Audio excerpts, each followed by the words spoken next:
तर राम राम पाहुणं. आज उठायला उशीर झाल्यामुळे डोळे सुजलं होतं. मग अंडे शिजायला टाकून हिटर लावला आणि तेवढ्यातच आलं होतं आपलं अमेझॉनचं पार्सल. आता लवकरच उन्हाळा चालू होणार आहे, म्हणूनच मी हा बॉडी वॉश वापरायला चालू केलाय. हा फक्त घामाचा वास कंट्रोल करत नाही, तर त्यामुळे तयार होणारे बॅक्टेरिया सुद्धा कमी करतं. स्किनला सुद्धा ड्राय किंवा हार्श फील होत नाही. हे तुम्हाला डेली यूज करायला सुद्धा एकदम भारी आहे. तुम्हाला जर हे पाहिजे असेल, कमेंट मध्ये लिंक टाईप करा. याची लिंक तुम्हाला डायरेक्ट डीएम मध्ये भेटून जाईल. मग फ्रेश होऊन किचन मध्ये आले तर पण डाएटला झाला होता लय उशीर. मग पटकन अंडी कापून घेतली आणि त्यासोबतच लाडू आणि केळी घेऊन बसले खायला. बॉडी बनवायची म्हणलं असं रोज खावं लागतं बरं का.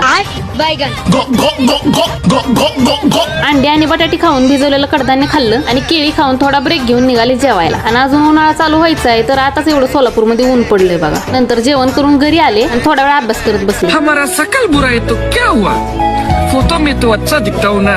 नंतर निघाले जिमला.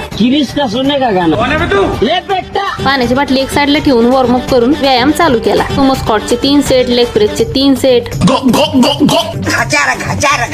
मग ऍपचा वर्कआउट करून स्ट्रेचिंग केलं आणि घरी येऊन बघते तर ही दारात झोपली होती. बॉडी वॉश मुळे दिवसभर एकदम फ्रेश वाटलं बरं का. तर बास की आजच्यासाठी एवढंच. Bye bye.